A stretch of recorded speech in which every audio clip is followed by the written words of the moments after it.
सनातन धर्मात अत्यंत पवित्र आणि महत्त्वाचा मानला जाणारा महिना म्हणजे चैत्र महिना. हिंदू कॅलेंडरचा पहिला महिना.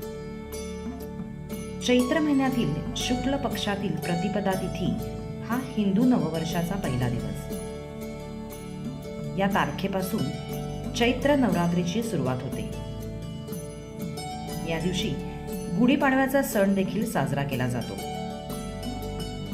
हिंदू लोकांमध्ये गुढीपाडव्याला अनन्यसाधारण महत्त्व आहे. संपूर्ण महाराष्ट्रात हा सण अतिशय उत्साहाने साजरा केला जातो. चला तर मग जाणून घेऊयात या पवित्र सणाविषयी आणखीन थोडं.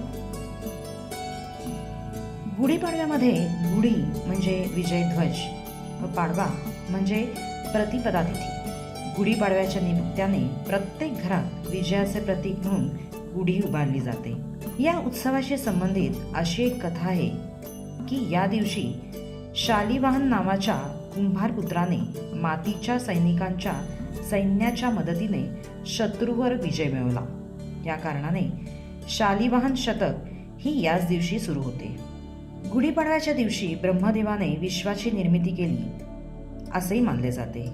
त्यामुळे या दिवसापासून सत्ययुग सुरू झाल्याचे मानले जाते. पौराणिक कथांशी संबंधित अशी देखील एक मान्यता आहे की या दिवशी भगवान श्रीरामाने बळीचा वध करून दक्षिण भारतात राहणाऱ्या लोकांना त्याच्या दहशतीपासून मुक्त केले. यानंतर या लोकांनी आनंद व्यक्त करत घरोघरी विजयाचा ध्वज उभारला, ज्याला गुढी असं म्हणतात. आदिशक्तींचे प्रकटीकरण चैत्र नवमीच्या पहिल्या दिवशी झाले. या दिवशी गणितज्ञ भास्कराचार्य यांनीही तिथी, वार, नक्षत्र, योग यांच्या आधारे पंचांग रचिले.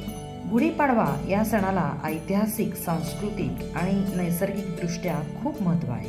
चैत्र महिन्यापासून वसंत ऋतूच्या आगमनाला सुरुवात होते. वातावरणात बदल झालेला असतो. जुनी वाळलेली पाने गळून झाडांना नवी पालवी फुटते, तर आंब्याला मोहर येतो. या नैसर्गिक बदलाचे स्वागत करण्याची पद्धत असल्यामुळे हा सण साजरा केला जातो. गुढी सजवताना वापरल्या जाणाऱ्या प्रत्येक वस्तूमागे एक शास्त्र आहे. वातावरणात वाढलेल्या उन्हाची काहिली कमी करण्यामागे कडुलिंब हा अत्यंत महत्त्वाचा घटक आहे. या कडुलिंबाची पाने या गुढीमध्ये वापरली जातात व या कडुलिंबाची कोवळी पाने त्याच दिवशी सेवनही करतात. गुढीची काठी उंच बांबूपासून तयार केलेली असते. या काठीच्या वरच्या भागात रेशमी वस्त्र अथवा साडी गुंडाळतात.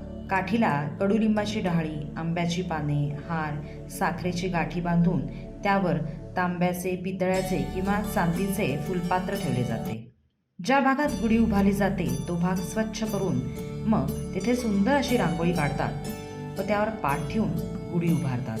गुढी दारात, उंच गच्चीवर, गॅलरीत अशी उभारतात. ही काठी बांधून झाली की हळद, कुंकू, फुलं, अक्षता वाहून तिची पूजा केली जाते. निरांजन, धूप, उदबत्ती लावून तिला ओवाळले जाते आणि मग नैवेद्य दाखवला जातो. या दिवशी कडुलिंब घालून केलेला पदार्थ प्रसाद म्हणून देण्यामागे शास्त्र आहे. कडुलिंबाची कोवळी पाने, फुले, चण्याची भिजलेली डाळ, जिरं, हिंग, मध मिसळून प्रसाद केला जातो आणि तो सगळ्यांना वाटला जातो. होळीनंतर वातावरणात उष्णता वाढायला लागलेली असते. बदलत्या वातावरणामुळे पोटाचे विकार, त्वचेचे विकार उद्भवतात. अशावेळी शरीराची रोगप्रतिकारक शक्ती वाढवण्यासाठी व पुढील काळात शरीर निरोगी राखण्यासाठी कडुलिंबाचे सेवन केले जाते. विशेषतः महाराष्ट्रीयन पदार्थांसाठी हा सण ओळखला जातो. या दिवशी श्रीखंडपुरी, खीरपुरी, पुरणपोळी, मसाले भात, कोशिंबिरी, चटण्या, पापड, कुरडया, आळूवड्या इत्यादी अनेक पदार्थांची अगदी रेलचेल असते. गुढीला याच पदार्थांचा समावेश असलेल्या ताटाचा नैवेद्य दाखवला जातो. अशी ही पवित्र, विजयाची, समृद्धीची, ऐक्याची, ऐश्वर्याची, सत्ययुगी गुढी संध्याकाळी सूर्यास्तानंतर हळद, कुंकू, फुलं, अक्षता वाहून सन्मानपूर्वक उतरवली जाते. अशी आहे गुढीपाडव्यामागची कथा. तर असा हा पवित्र गुढीपाडव्याचा आजचा दिवस आपणही आपल्या आप्तेष्टांसोबत आनंदाने साजरा करूयात नाही.